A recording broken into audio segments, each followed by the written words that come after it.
El tema que vamos a tratar y el tema que me pidieron que tratase hoy y sobre el que hiciese algunas reflexiones es el tema de si son compatibles el estado del bienestar, ese sistema que conocemos como el estado del bienestar y la globalización y el proceso de globalización del que tanto se habla continuamente. Y la verdad es que podría darles una respuesta rápida y decirles no, en mi opinión no. Pero entonces acaba la conferencia y nos vamos todos a casa y creo que no es la idea que se buscaba. Realmente, para llegar a una conclusión de sí o no, yo creo que lo que hay que plantearse es qué entendemos por globalización. Y solo si tenemos claro qué entendemos por globalización, pues podemos tomar una postura clara en torno a si son compatibles la globalización y el estado de bienestar o si no. Porque el estado de bienestar yo creo que más o menos todos tenemos claro en qué consiste.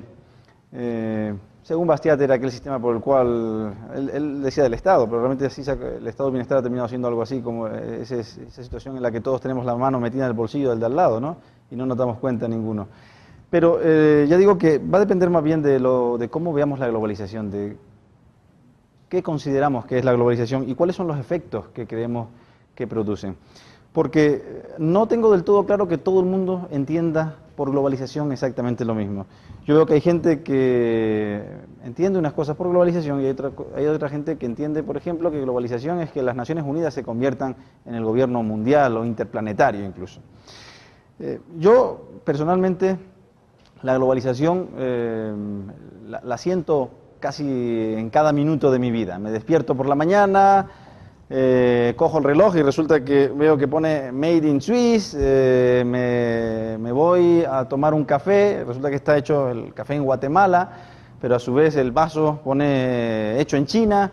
Me cojo un coche y tiene 1000 partes diferentes ese coche, unas hechas en Alemania, otras hechas en China, otras hechas en Taiwán, unas fabulosas gomas hechas en Estados Unidos. Y cuando uno se para a pensar que a la hora de haber llegado al campus de la Universidad Francisco Marroquín, el número de países que han participado en que yo pudiese llegar aquí superan las 3 o 4 docenas, y que el número de personas que posiblemente han intervenido, han interactuado conmigo para que mi actividad, hasta en esas primeras 2 o 3 horas de la mañana, fuese como ha sido, han sido miles y miles de personas, posiblemente cientos de miles de personas en muchos casos, depende de cuánto café haya tomado por la mañana y cuánta actividad lleve a cabo, pues uno dice, aquí está ocurriendo algo, ¿no? Aquí está ocurriendo un proceso curioso, interesante, por el cual muchísima gente está cooperando conmigo y yo posiblemente estaré cooperando con muchísima gente a la que desconozco por completo. Yo creo que en general la idea, el concepto que tiene la mayor parte de la gente de la globalización es esta idea intuitiva, ¿no?, de la que estamos hablando.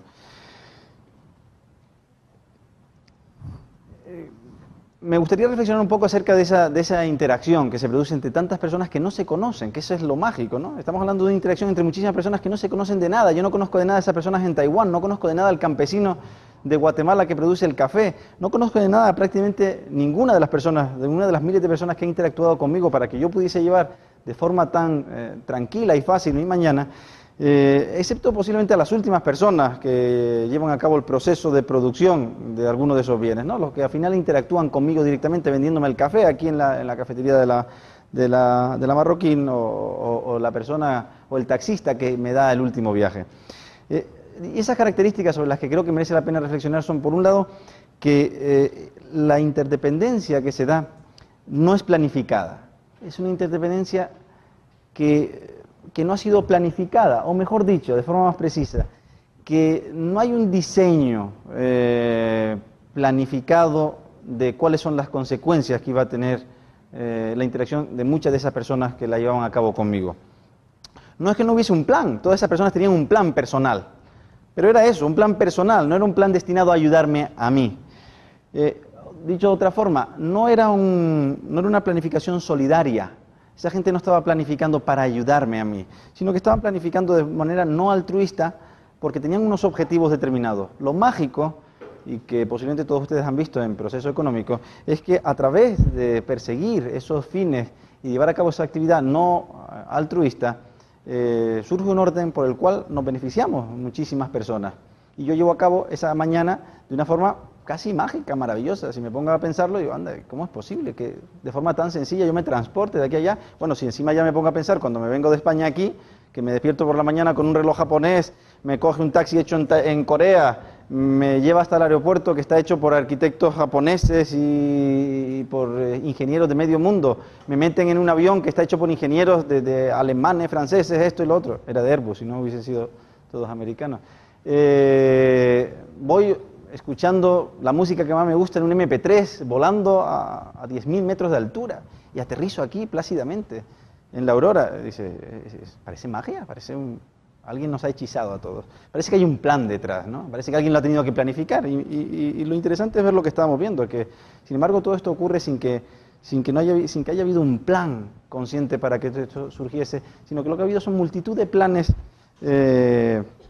diseminados de muchas personas particulares que ayudan al final a que surja un orden tal que nos facilita a todos llevar a cabo estas actividades, o la mayor parte de las actividades que queremos llevar a cabo.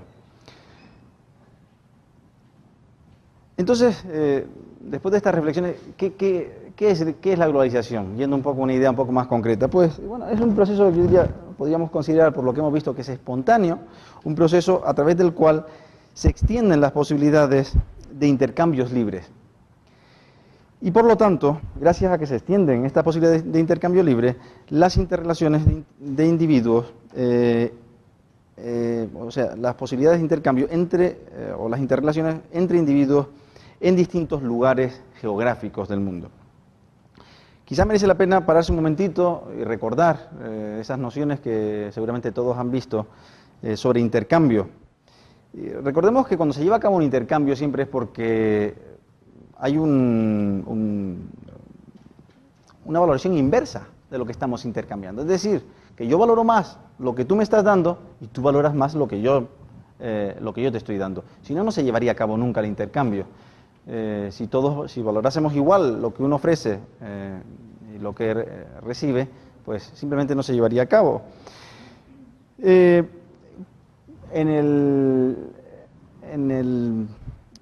el trueque, es decir, bueno, en este intercambio todos salen ganando, obviamente. Todas las partes salen ganando, si no, no se llevaría a cabo tal y como se lleva. Solo se lleva a cabo entre aquellas personas que realmente salen ganando al final.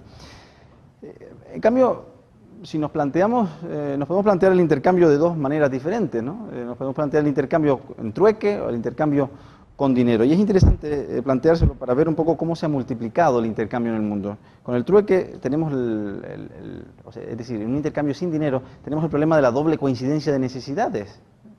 Un problema con el que seguramente muchos de ustedes son familiares. Y es que si yo no tengo dinero y salgo a la calle y quiero comprarme un croissant, lo voy a tener complicadísimo, complicadísimo.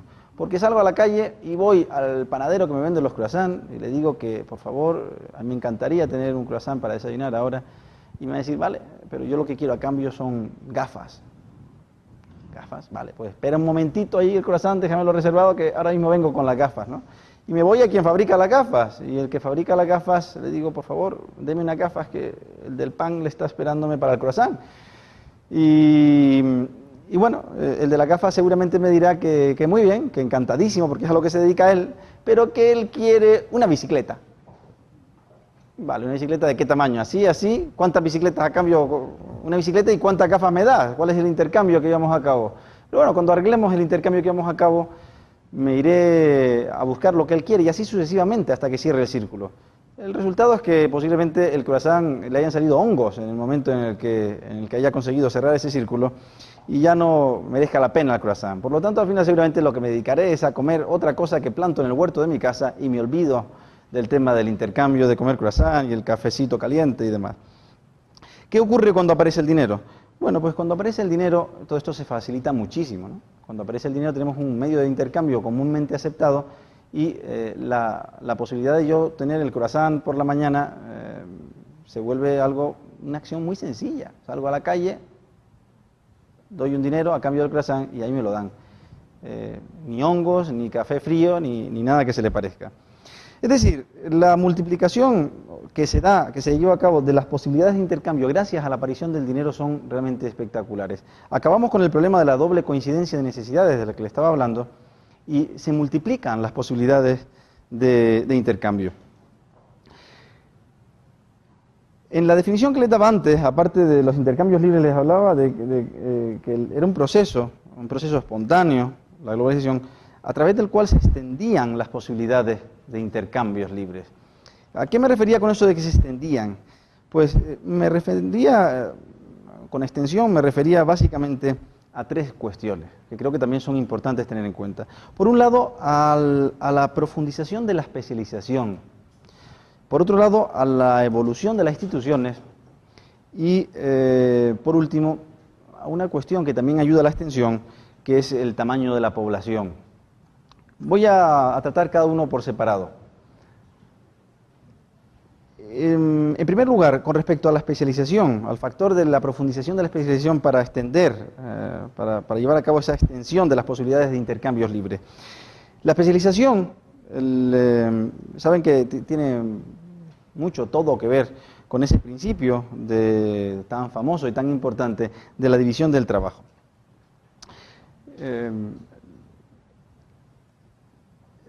Como saben, la acción de los seres humanos se desenvuelve en un entorno de escasez, en el que los seres humanos tratamos de conseguir una serie de fines, tenemos unos medios realmente escasos para conseguir esos fines, y a través posiblemente de un proceso evolutivo nos hemos ido dando cuenta de que podíamos acceder a muchos más fines si intercambiábamos con los demás. Y ya no solo si intercambiábamos, sino si nos especializábamos, si dividíamos el trabajo. Es decir, dado el entorno de escasez en el que vivimos, especializándonos, dividiéndonos el trabajo, resulta que vivíamos muchísimo mejor. Esto es una idea que se le atribuye correctamente a Adam Smith, pero que antes de Adam Smith ya estaba ahí. Es decir, nosotros leemos a autores como Juan de Mariana, o como muchos de los autores escolásticos, y ya estaba ahí la idea de división del trabajo y de división incluso del conocimiento.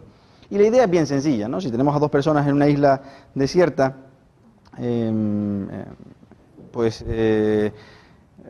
tienen dos opciones. Una que siendo uno mejor, y tenemos dos bienes, por ejemplo, siendo uno mejor en la producción de un bien y siendo el otro mejor en la producción del otro bien, tenemos la opción de que cada uno haga las dos cosas, pero a poco que se pongan a intercambiar se darán cuenta de que le viene muy bien el que uno se especialice en lo que hace mejor y el otro se especialice en lo que el otro hace mejor. Y como tengan un poquito más de interacción, de interrelaciones, de intercambio, se van a terminar dando cuenta que incluso en el caso de que uno haga las dos cosas mejor que el otro, pues les va a venir también bien dividirse el trabajo y especializarse. Por el mismo hecho que por el que el dentista, a pesar de hacer mejor la labor de limpieza de dientes o arreglar problemas sanitarios en la boca, y también hacer mejor la labor de preparar todo su instrumental, pues no se dedica a hacerlo todo, sino se especializa en lo que tiene una ventaja productiva mayor, y aquello en el que tiene un coste relativo mayor se lo deja a la otra persona, ¿no? Pues por el mismo hecho, dos personas que a pesar de que una tenga ventaja productiva en las dos cosas, pues termina dejando en la que tiene una ventaja menor a la otra persona. Ese era el principio de la especialización, y es interesante darnos cuenta que precisamente a medida que se va llevando a cabo el proceso de especialización, y por lo tanto la utilidad marginal del trabajo, la utilidad marginal del bien que producimos va decayendo gracias a esa especialización, y contando con dinero que facilita los intercambios, el potencial de multiplicar los intercambios es gigante. Se abre un abanico que no existía antes, precisamente porque sin esa especialización la utilidad marginal que tenemos de cada producto que producimos es muy, muy superior. La especialización, de todas formas, no se limita a la división del trabajo físico, sino es realmente algo mucho más amplio, es la división del conocimiento. Todas estas ideas se pueden aplicar también a la división del conocimiento, y y realmente entendemos que lo importante ni siquiera son las cosas físicas, el que nos dividamos el trabajo físico, sino que las mentes humanas, los seres humanos nos dividamos las ideas en las que trabajamos, ¿no? Y nos especialicemos en aquello que relativamente hacemos mejor. Les decía de todas formas que había otra cuestión, que era la división, el tamaño de la población, otro factor. Y el tamaño de la población es importante. Tradicionalmente se ha creído que el tamaño de la población era importante, pero en un sentido negativo, en el sentido de que si aumentaba la población, pues íbamos a tener menores oportunidades. Afortunadamente en los últimos años se ha trabajado mucho en esta cuestión. Yo la primera persona que recuerdo que empezó a trabajar en este campo y planteó casi lo contrario de lo que estaban planteando la visión dominante, que era el Club de Roma y demás, era Peter Bauer. Peter Thomas Bauer vino a decir, miren, es que esto de que el aumento de la población es malo, no tiene ni pies ni cabeza. El aumento de la población, pues, no es ni bueno ni malo. Dependerá de si las personas que aumentan producen más o producen menos. Dependerá de que si las personas que aumentan crean cosas geniales o no crean nada, o viven de las subvenciones y del cuento. Pues va a depender de una serie de cosas. De todas formas, al margen de esas consideraciones, si se dan las dos siguientes premisas que les voy a comentar, creo que se entenderá que el aumento del número de personas en general puede tener un efecto muy positivo sobre las posibilidades de intercambio y sobre ese fenómeno final de la globalización. Y también de cara a una prosperidad general. Esas dos premisas son las siguientes. Si todo desarrollo de la civilización supone un aumento de la información, es decir, si todo desarrollo de la civilización supone que mejoramos o que tenemos una mayor cantidad y calidad de información desde el punto de vista de que, sobre todo teniendo en cuenta que la información es práctica, es subjetiva, es tácita, está dispersa, que es la idea hayekiana de información. Y en segundo lugar, tenemos en cuenta que la mente humana tiene una capacidad limitada, al menos según muchísimos estudios antropológicos, pues llegamos enseguida a la conclusión de que el tamaño del mercado está pues bastante limitado por el tamaño de la población y que esa extensión de la que estábamos hablando, esa extensión de los intercambios, va a ampliarse gracias a un aumento de la población. Por eso, posiblemente, Hayek decía, y cito textualmente, que hemos llegado a ser civilizados gracias al aumento del número de personas, de la misma manera que la civilización hace posible tal aumento. Luego, la alternativa, decía Hayek, es esta. Podemos ser pocos y pobres o muchos y ricos. Hombre, yo no sé si llegar a tanto, que esa es realmente la alternativa, pero sí es cierto que la alternativa es limitando la población, limitar nuestras posibilidades, o aumentar la población y aumentar nuestras posibilidades. La extensión de esos intercambios. Y por último decía que había otro factor muy importante que eran las instituciones entendidas, por supuesto, como normas de comportamiento pautados que han surgido, que no han sido diseñados por nadie, han surgido de forma espontánea y han evolucionado a lo largo del tiempo. Tenemos instituciones, como ya les comentaba antes, como el dinero, como el lenguaje, como la moral, y estas instituciones hacen que las posibilidades de intercambio se multipliquen de forma extraordinaria. En el caso del dinero lo vemos de forma muy clara, ¿no? Lo veíamos antes. Si no tuviésemos dinero, saldríamos a la calle y ya vemos los problemas con los que nos encontrábamos. Sin embargo, una vez tenemos dinero, las posibilidades de intercambio se multiplican. Lo mismo ocurre con el lenguaje, si lo pensamos. Lo mismo ocurre con la moral. Imagínense si no hubiese una moral, una institución como la moral comúnmente aceptada. Saldríamos a la calle y la incertidumbre acerca de lo que nos va a ocurrir en la calle, ir caminando y ¡chas! Una puñalada por aquí, sería tremenda. Viviríamos en un entorno de una incertidumbre gigante, casi caleidoscópica, como decían Lachmann y Shackle, ¿no? Bien, todo esto en realidad son una serie de consideraciones que me parecen oportunas de cara a entender cuál es ese proceso de intercambio, de qué estamos hablando cuando hablamos de la globalización. Pero la gran cuestión es, vale, será eso la globalización, pero si es eso realmente no es un fenómeno nuevo, es un fenómeno muy antiguo, realmente antiguo. Y sí, lo cierto es que es un fenómeno muy antiguo, el de la globalización. Entonces, ¿por qué hablamos desde los años 80 solo empezamos a hablar del fenómeno de la globalización. Pues es posible que hablemos de los años 80, porque a partir de los años 80 este fenómeno de ampliación continua de las posibilidades de intercambio se ha abierto camino a prácticamente todo el globo.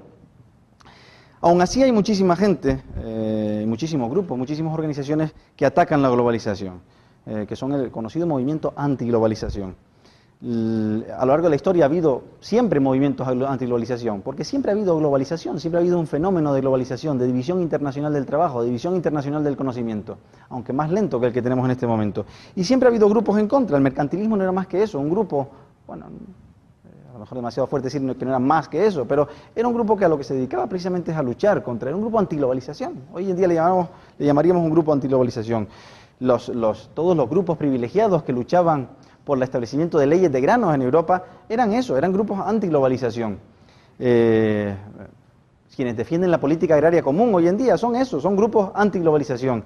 Y todos esos ONGs que se dedican a recorrer el mundo de forma globalizada, con sus teléfonos móviles, sus portátiles, sus MP3, conectados con el mundo entero, o sea, totalmente globalizados, para ir a manifestaciones antiglobalización, pues no son más que eso, un producto de la globalización, que utilizan la globalización para atacar el proceso de la globalización y los maravillosos efectos que vamos a ver que tiene la globalización. El movimiento de globalización posiblemente vamos a decir que empezó hacia 1999 en Seattle, cuando se organizaron aquellas grandes manifestaciones, no sé si las recuerdan, en la reunión de la Organización Mundial del Comercio, en la que se decía continuamente una y otra vez en las pancartas que los ricos eran cada vez más ricos y los pobres eran cada vez más pobres. La cuestión es, ¿realmente esto es cierto? ¿Realmente el proceso de globalización, tal y como dicen los antiglobalización, está llevando a un mundo en el que los ricos son cada vez más ricos y los pobres son cada vez más pobres? Y creo que tenemos que acudir de nuevo un poco a la teoría y a la práctica, sobre todo, para ver si esto es así o no es así. En primer lugar, habría que ponerse de acuerdo de qué estamos hablando cuando hablamos de pobreza. ¿Estamos hablando de pobreza en términos relativos o estamos hablando de pobreza en términos absolutos? Y yo espero que siempre que hablemos de este tema estemos hablando en términos absolutos, porque si hablamos en términos relativos, realmente la pobreza en términos relativos no es un índice de pobreza, estrictamente hablando, sino es un índice de miseria, por decirlo de otra forma, sino es un índice de inequidad, de desigualdad, si lo quieren. Pero claro, esto tiene sus problemas, ¿no? Porque personas relativamente más pobres va a haber siempre, y entonces va a dar la sensación de que nunca estamos acabando con la pobreza. De hecho, se puede dar la paradoja de que todas las personas en el mundo estén mejorando y que, sin embargo, la pobreza suba en términos relativos, los índices de pobreza relativa suban. ¿Cómo? Pues, por ejemplo, porque se esté creciendo, por ejemplo, en todo el planeta, todo el mundo, pero a lo mejor vamos a poner que menos en China que en otro lugar, y podemos darnos, tenemos la circunstancia o el resultado de que tenemos un crecimiento de todos los habitantes del planeta y sin embargo los índices de pobreza relativa nos den el resultado de que está aumentando la pobreza, con lo cual no creo que sean índices muy prácticos para medir si realmente la globalización está produciendo aumento o disminución de la pobreza o de la riqueza, sobre todo de la pobreza.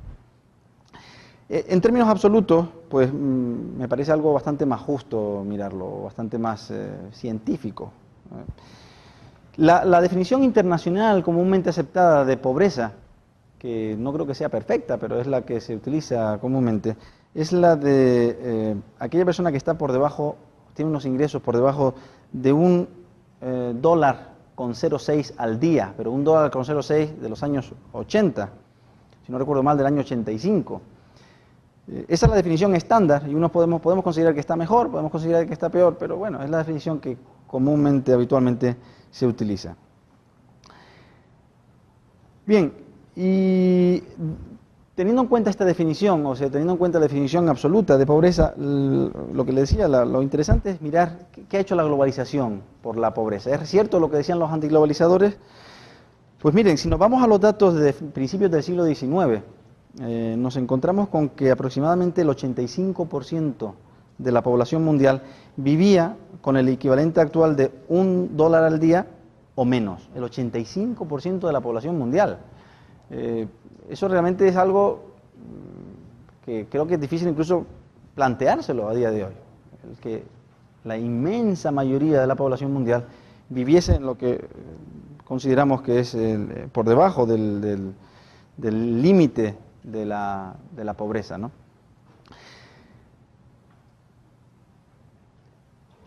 Y bueno, choca, pero aunque choque, no debería de chocarnos tanto. Nos choca precisamente porque hemos crecido muchísimo, porque la revolución industrial nos ha hecho pasar de una situación en la que durante generaciones y generaciones y generaciones no veíamos casi mejora, en la que los abuelos morían y los nietos miraban hacia los abuelos, si es que conseguían conocer a sus abuelos, y no veían mejora apreciable en sus índices de vida. Y actualmente nos parece algo increíble. Cuando miramos al país, al planeta tal y como está hoy en día, a los índices de riqueza y de pobreza tal y como están hoy en día, pues nos parece algo inconcebible mirar hacia principios del siglo XIX y ver ese 85% de personas que vivían por debajo de ese índice del que estamos hablando. Sin embargo, eso era lo normal, era lo normal. El ser humano, lo normal, es la miseria. El problema es que nos hemos olvidado de eso, nos hemos olvidado que la situación normal, natural del ser humano es nacer en medio de la miseria, de la escasez más absoluta y más acuciante. Sin embargo, yo digo, en el siglo XIX tenemos la revolución industrial, el proceso de globalización, por llamarlo de alguna forma, de división internacional del trabajo, se amplía y la pobreza empieza a reducirse de forma clarísima. Hacia 1910, por ejemplo, si miramos los efectos que estaba teniendo ese proceso de revolución industrial y de globalización global, ya es el 65% de la población mundial el que tendríamos que considerar como pobre mediante este baremo que estábamos utilizando. Un poco más adelante, en el año 1950, solo es el 55% de la población, o sea, estamos llegando a la mitad de la población mundial. Pero sobre todo ha sido en los últimos 50 años cuando la pobreza no ha dejado de reducirse, coincidiendo con la aceleración del proceso de división internacional del trabajo y del conocimiento o con el proceso de globalización, tal y como le llamamos hoy en día. De hecho, la reducción de la pobreza en los últimos 50 años ha sido mucho mayor que la reducción de la pobreza en los 500 años precedentes. ¿Sí?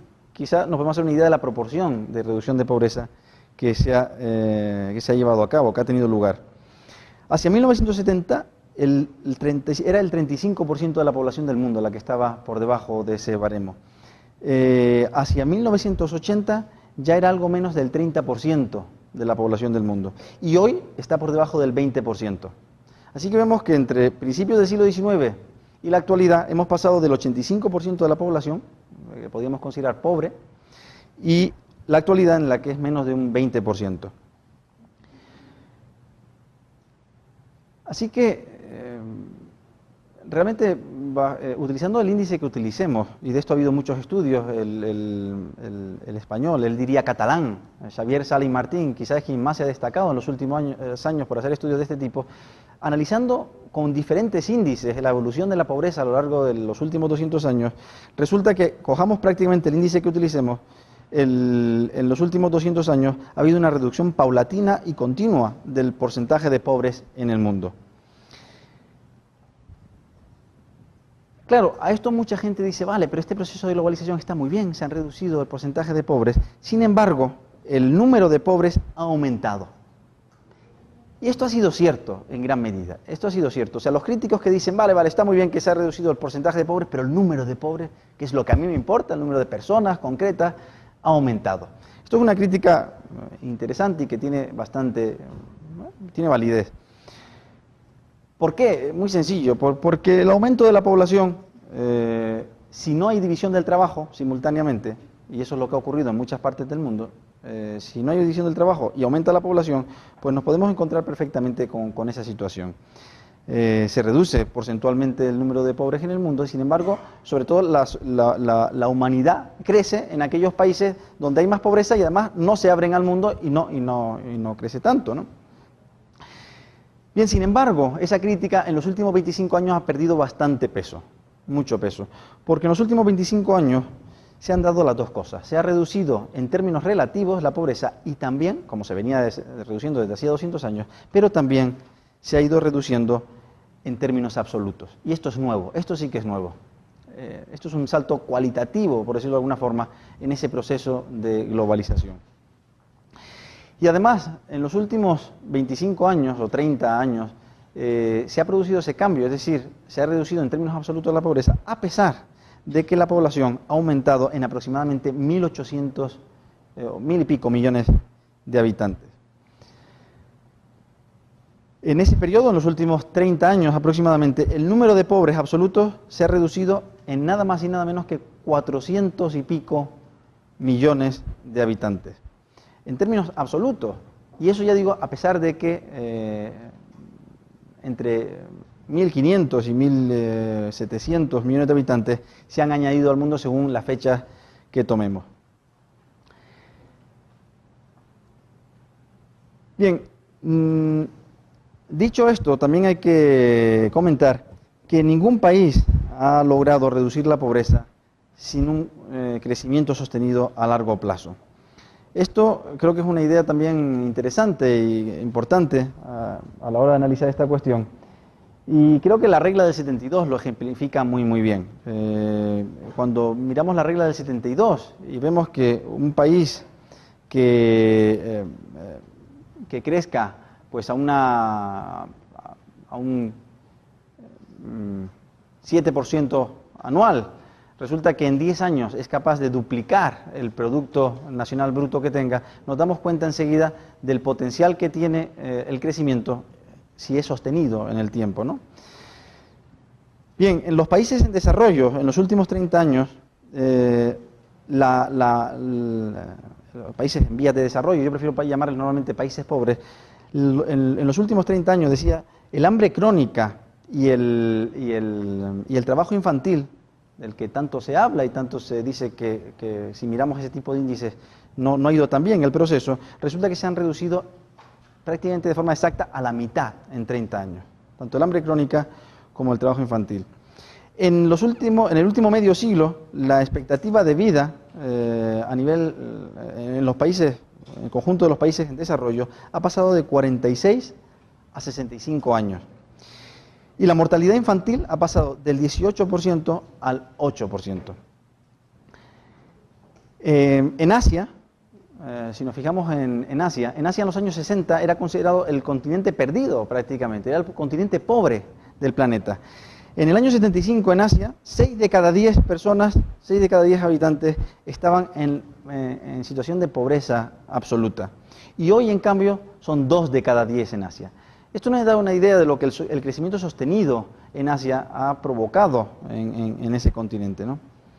De todas formas, también podemos ver los efectos de la globalización, los efectos de la apertura, de integrarse en un mundo global, si miramos a un país como el mío, a un país como España.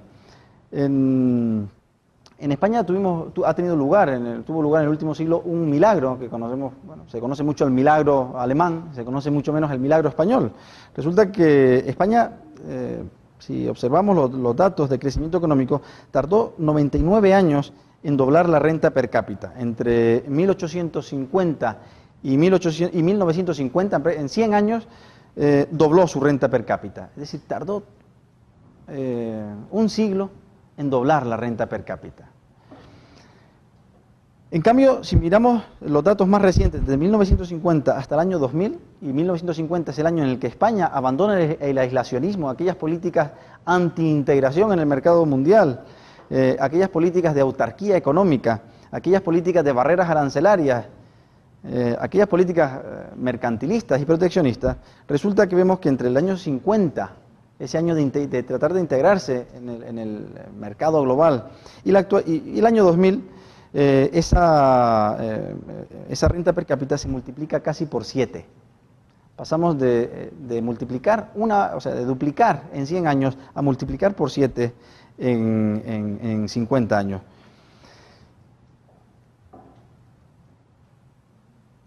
Y todo ya, como ya digo, se produce por un simple hecho, un hecho, a veces uno piensa que hasta fortuito casi, ¿no? En el que una serie de personas convencen a los dirigentes del país en ese momento, en este caso al general Franco, de que está equivocado, de que las políticas anti-integración, anti-globalización, por llamarlo de alguna forma, no llevan a ningún lado y no llevan al crecimiento económico. Otros ejemplos bastante interesantes también son casos como el milagro de Taiwán, ¿no? Taiwán en 25 años realmente ha sufrido una transformación total. En el año 1950 la pobreza general era generalizada, era extrema. Realmente la inmensa mayor parte de la población pasaba hambre en Taiwán. Hoy, en cambio, es un país que es 20 veces más rico de lo que era en 1950. Ha multiplicado por 20 su renta per cápita.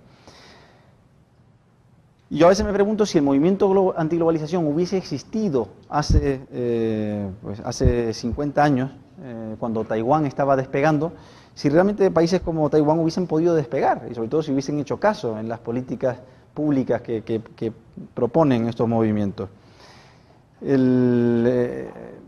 Y realmente la respuesta es no. Si les hubiesen hecho caso, no podrían haberse multiplicado la riqueza por 20 como se ha multiplicado. Entre otras cosas porque nos habrían venido con la monserga esa que conocemos de que no compren balones Nike, no compren zapatillas Nike, que resulta que los están haciendo los niños de Taiwán, ¿no?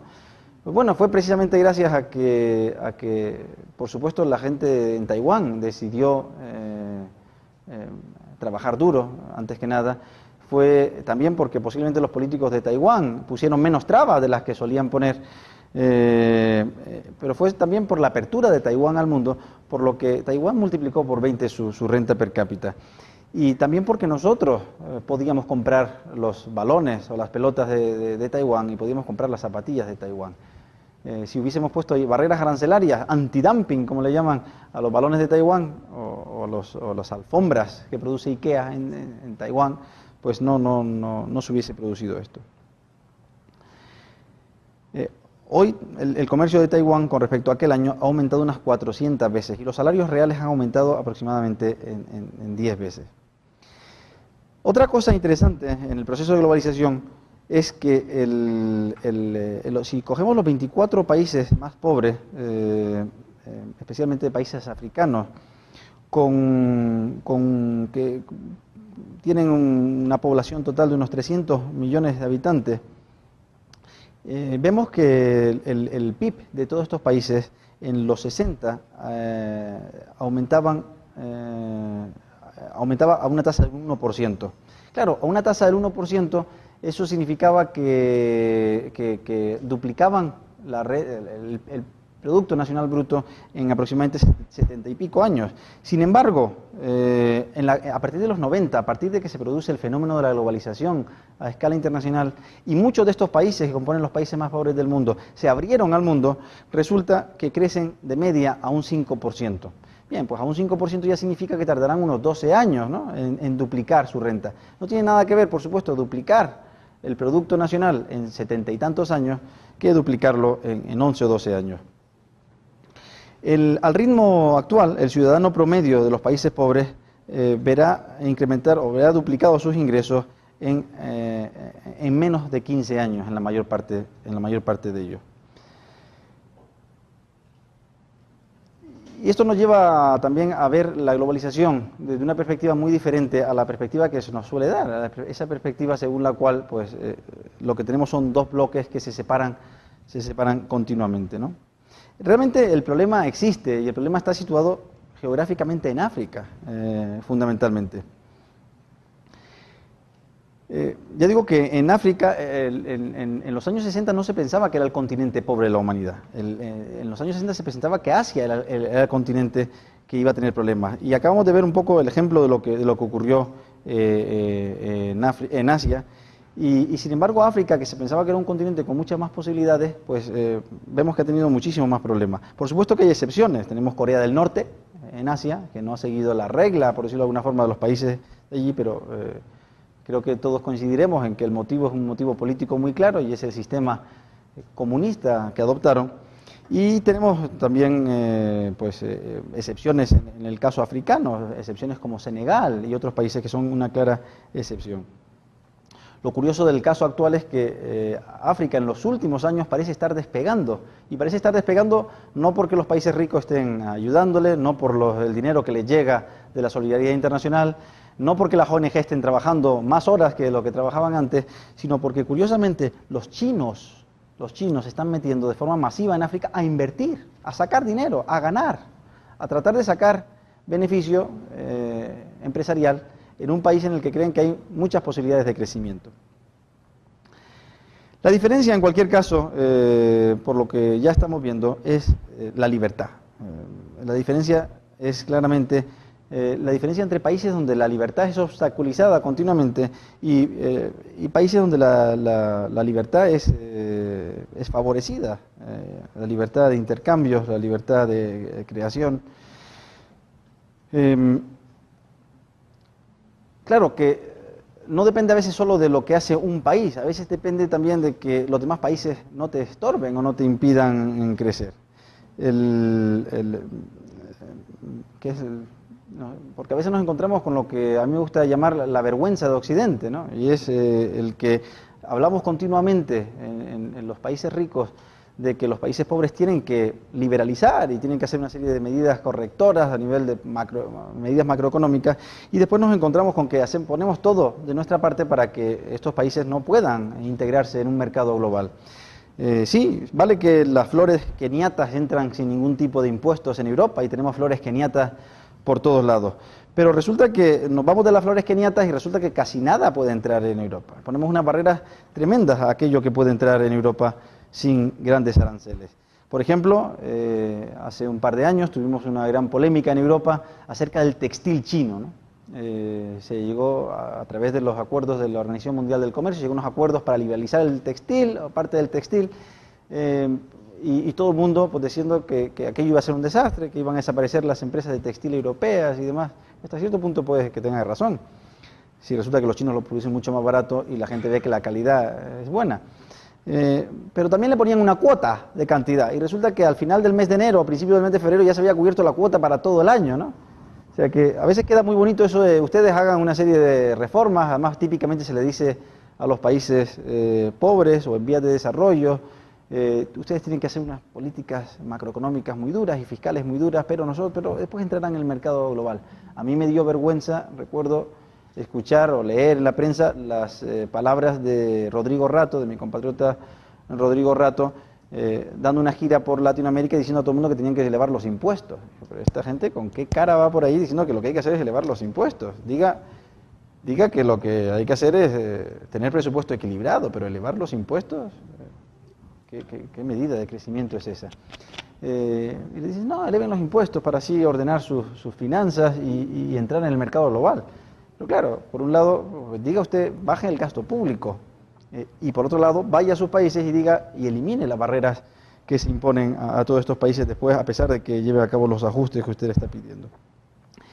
Bien, se ha calculado qué ocurriría si los países del llamado primer mundo o ricos aboliesen las barreras proteccionistas. Y el resultado es que aproximadamente, si los países aboliesen todas las barreras proteccionistas, si los países ricos, habría un valor de unos 700.000 millones de dólares de valor extra de exportación de los países pobres. Es decir, los países pobres podrían exportar una cantidad extra de unos 700.000 millones de dólares. Bien, 700.000 millones de dólares, suena a ese tipo de cifras que dice, vale, me dices 700.000 millones de dólares y me dices N, y es poco más o menos lo mismo. Pues para ponerlo en proporción vale la pena indicar que esa cantidad es 14 veces toda la ayuda exterior que reciben todos los países pobres.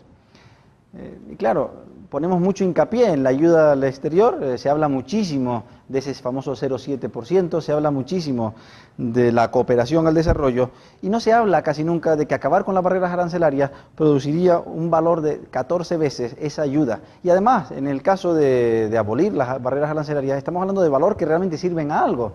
En el caso de la ayuda al desarrollo está por ver que esas ayudas realmente vayan a algo efectivo. Porque normalmente, como decía Peter Bauer, es dinero que se le quita a los pobres de los países ricos para dárselo a los ricos de los países pobres. Decía también Sally Martín que una vaca europea recibe subsidios de la política agraria común que son mayores que O sea que si fuesen una renta para la vaca, sería una renta mayor que los 300 millones de personas más pobres del planeta.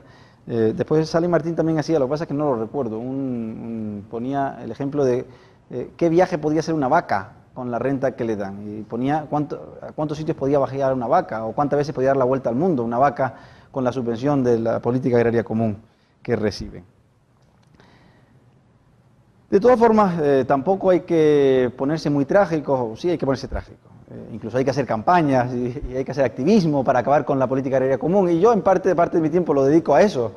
Pero que tampoco hay que pensar que la culpa de todo lo que le ocurre a los países pobres, el no engancharse del todo al tren de la globalización, se debe a que los países ricos pongan estas barreras. Porque más del 70% del coste aduanero que sufren los países pobres está infligido por los propios países pobres. Es decir, el 70% del coste aduanero son otros países pobres que imponen barreras sobre países que también considerados como pobres. Así que, claro que los países ricos tienen gran parte de la culpa. Por supuesto que la Unión Europea, ahora por ejemplo, no sé si saben que la Unión Europea temporalmente y de manera histórica ha eliminado los aranceles sobre el cereal, pero no porque crean que tanto los países pobres van a estar mejor, como los ciudadanos europeos, por supuesto, que van a poder comprar cereal más barato, sino porque sencillamente la inflación que hemos sufrido en el último año en España y en Europa es tan espectacular, sobre todo en el sector de los alimentos, en torno a un 20 y pico % en casi todos los alimentos, en los cereales, ha sido en torno al 20 y pico, en la leche también, en la pasta, y los italianos eso no lo pueden soportar, por supuesto. Y entonces lo que se ha decidido es que temporalmente, y por un periodo de 9 o 10 meses, se suspenden los aranceles a los cereales. Claro, lo que hay que preguntarse ahora es, y sobre todo desde aquí, hay que decir, oye, ¿por qué a los cereales? ¿Y por qué, ahora que se van a ver los beneficios de esto, si resulta que es tan beneficioso incluso para la gente del primer mundo, no solo para la gente, por supuesto, que exporta cereales desde el tercer mundo, ¿por qué no también al grano de café, por ejemplo? Yo creo que ese tendría que ser el grito desde aquí, ¿no? Oigan, ¿cómo que los cereales sí y esto no? Si resulta que es bueno tanto para ustedes como para nosotros, ¿por qué? ¿Qué pasa? Que aquí hay un grupo de privilegiados que es en torno al 2% de la población europea, va a determinar que tanto allá como acá la mayor parte de la gente se vea perjudicada. Yo creo que es un momento estratégico muy interesante para alzar la voz y emular a Richard Cobden y esa liga antigrano con la que consiguió eliminar las leyes de grano en Inglaterra en el siglo XIX. De todas formas, y ya terminando con parte de mi reflexión, se ha hecho un par de encuestas que también me parece interesante tener en cuenta. Un par de encuestas en países ricos y en países pobres acerca de qué les parece la globalización. ¿Qué opinan sobre la globalización? ¿Cuál es la percepción que tienen de la globalización? Y el resultado es, en principio, sorprendente. Después ya no parece tan sorprendente. Por ejemplo, a la pregunta de si creen que el aumento del comercio es bueno, resulta que en África, cerca del 60%, en África subsahariana, en el África más pobre, cerca del 60% de la gente cree que es bueno el aumento del comercio. Sin embargo, si nos vamos a Estados Unidos, el país de la libertad, resulta que aproximadamente el 28% de la gente, solo el 28% de la gente piensa que es bueno. En Asia, por ejemplo, cerca del 40% de la gente piensa que es bueno. A la pregunta de si la globalización tiene efectos positivos, por ejemplo, en Europa y en Estados Unidos está en torno al 25%. Solo el 25% de la gente piensa que la globalización es buena. Frente, de nuevo, a países del tercer mundo o países pobres donde la gente tiende a pensar que es mucho mejor que allí. Y ante la pregunta de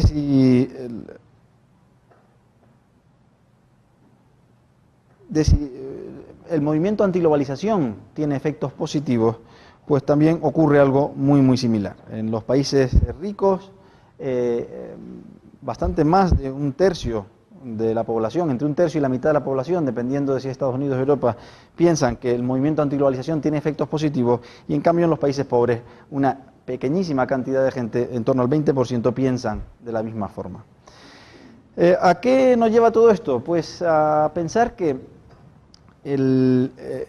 o al menos estas encuestas finales, si resulta que el proceso a nivel teórico está tan claro que es beneficioso para todo el mundo, si los datos nos indican que que gran parte de la población mundial está saliendo de la pobreza gracias al proceso de globalización.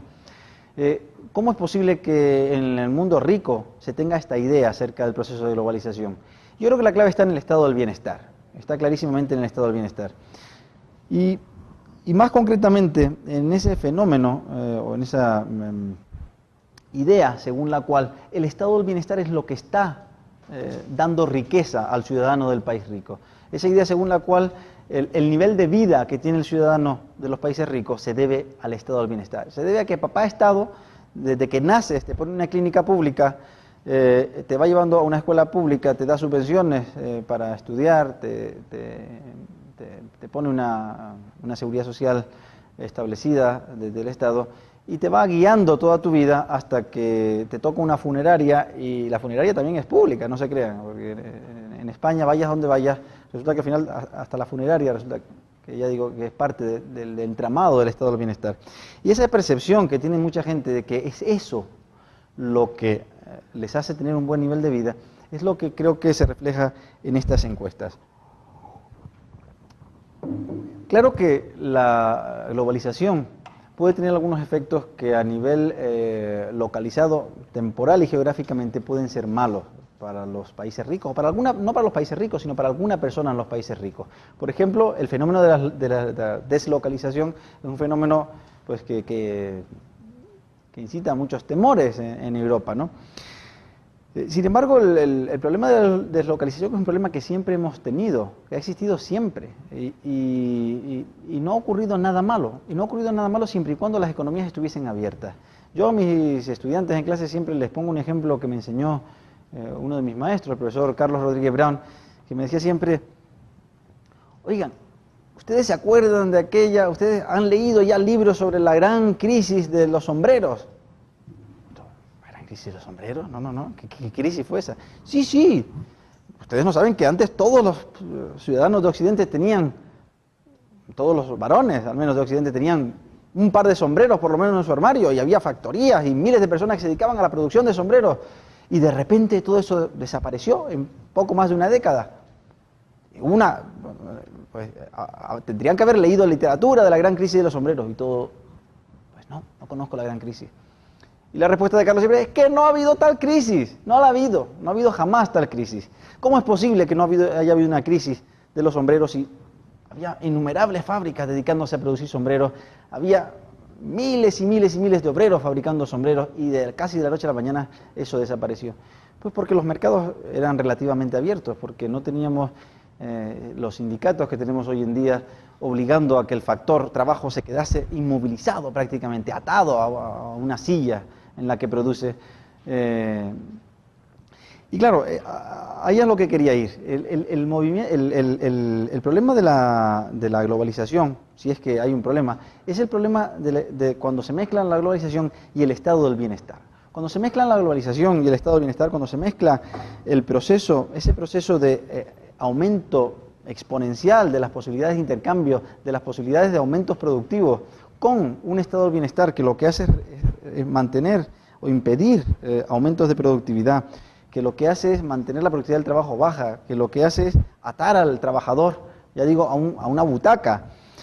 Cuando tenemos un estado del bienestar que lo que hace es crear un sistema piramidal fraudulento de pensiones públicas, que del momento en que la pongas en competencia en un mercado global, se desmorona de todas formas, pero se desmorona de forma mucho más rápida todavía.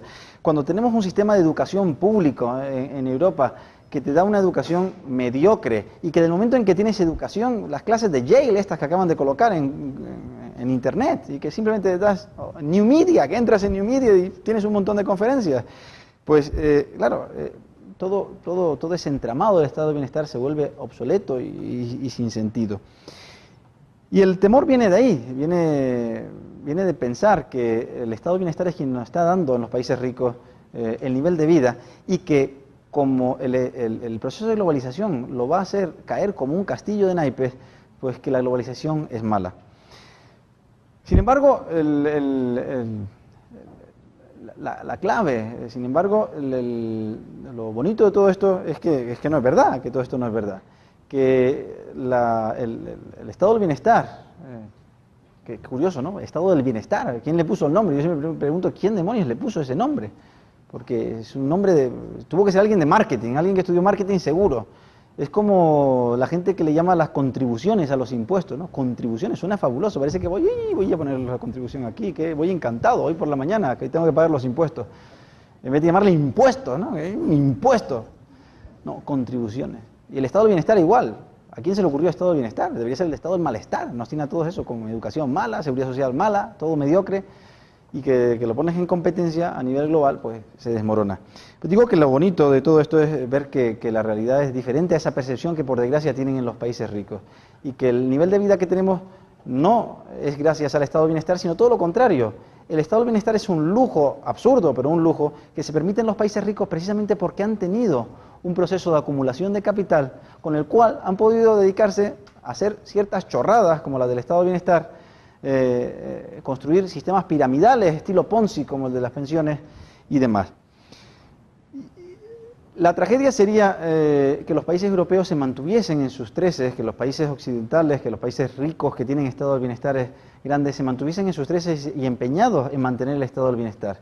Pero si los gobernantes de los países ricos entienden perfectamente que no tenemos nuestra riqueza gracias al estado del bienestar, sino a pesar del estado del bienestar, pues creo que las oportunidades que se abren a que la globalización se extienda realmente al mundo entero de forma intensiva y extensiva son realmente grandes, y las posibilidades que tenemos por delante de crecimiento a escala global son fabulosas. Muchas gracias.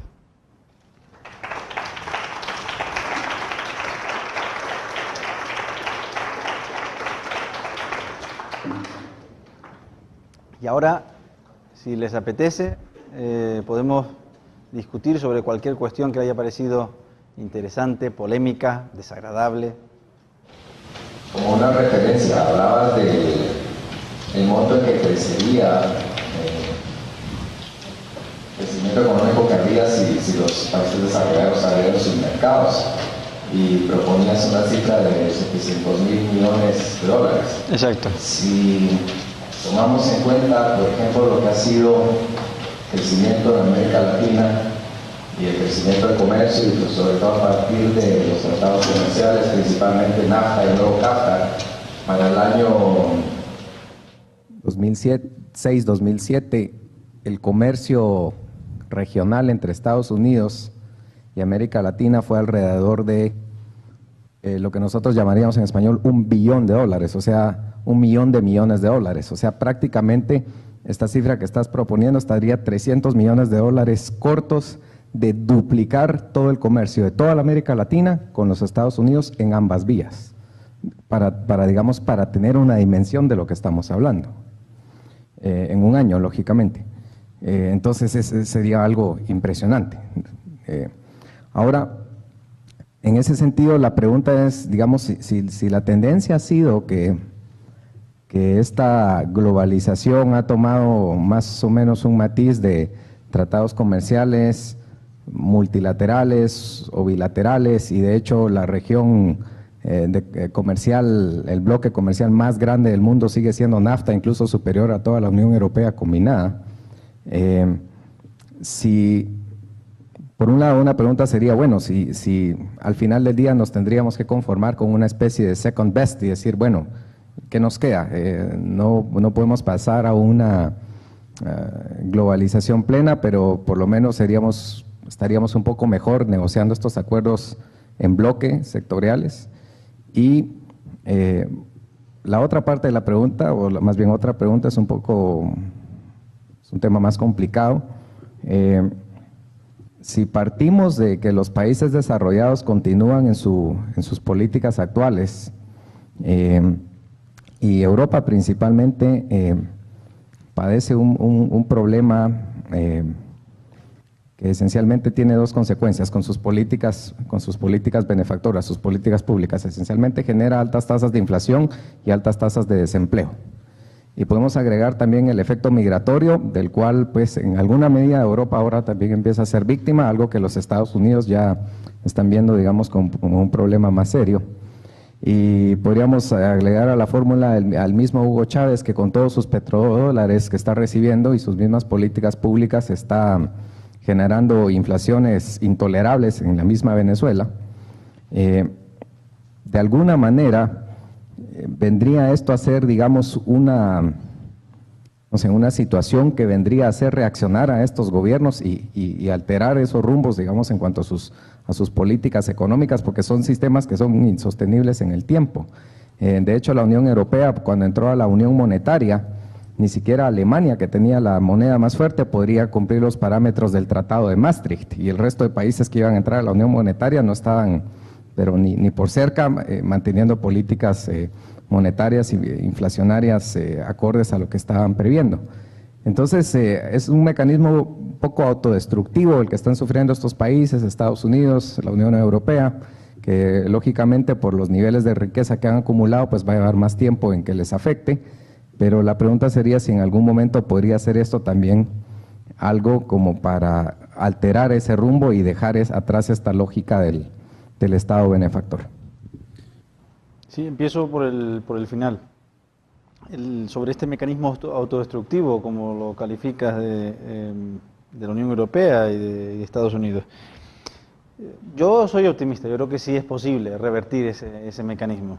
De hecho, en algunos países es lo que estamos viendo.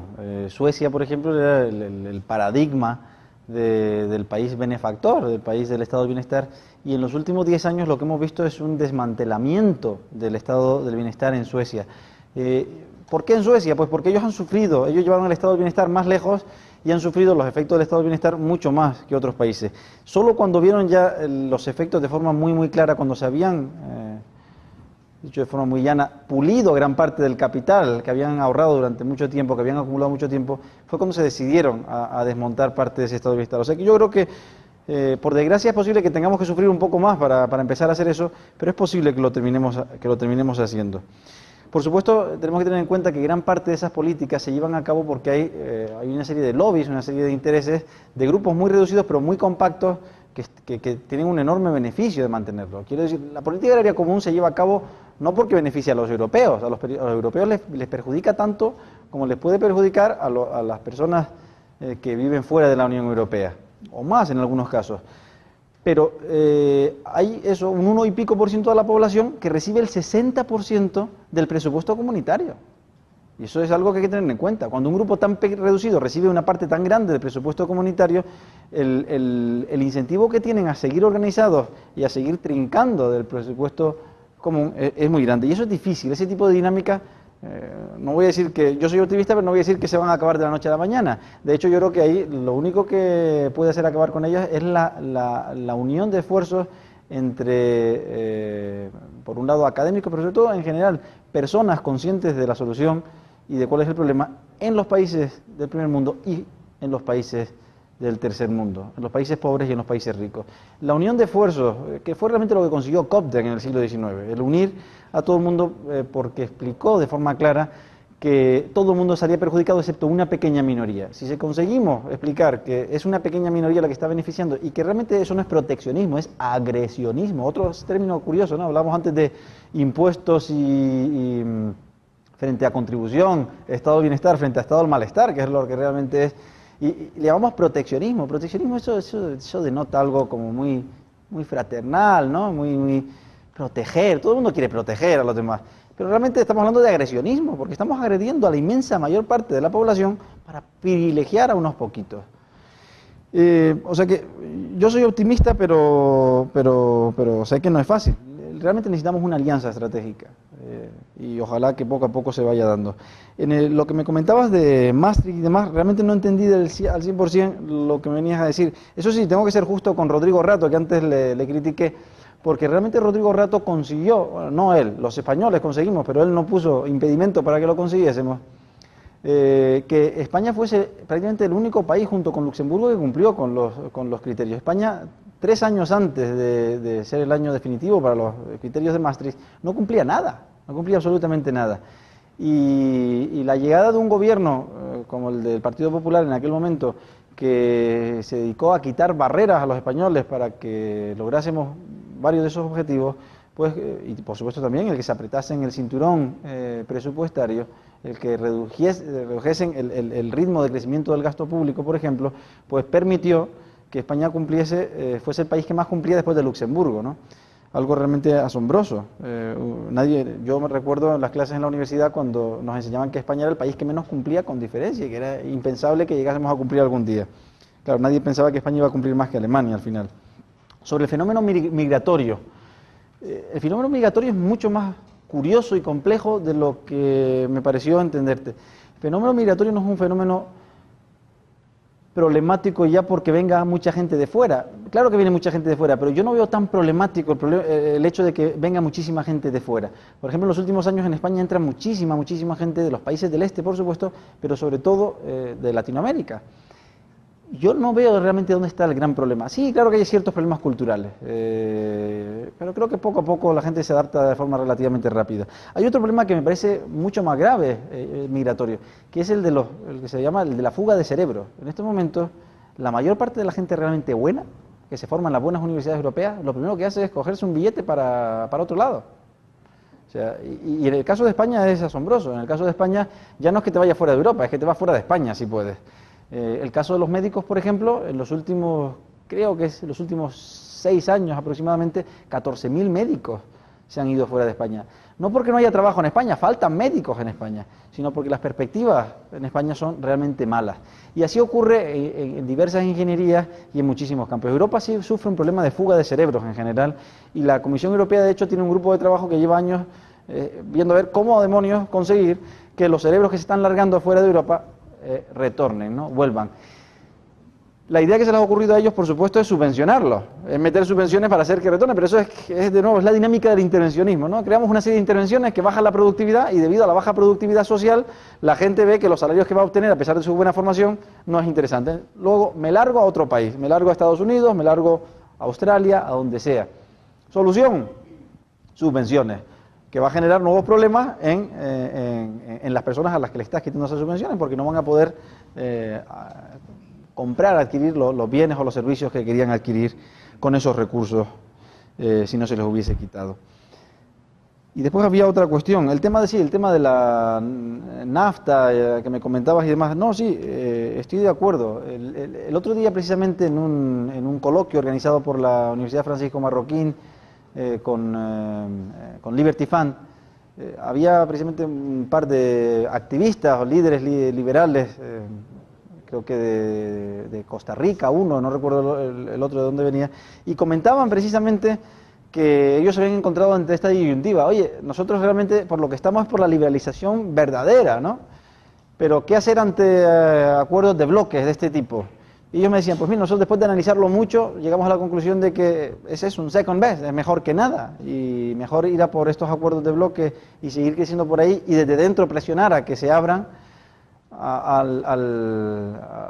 la alternativa, ¿no? Y yo creo que posiblemente sea lo más sensato, aunque a lo mejor desde un punto de vista estrictamente teórico pudiésemos decir, no, lo que queremos y necesitamos es la apertura total.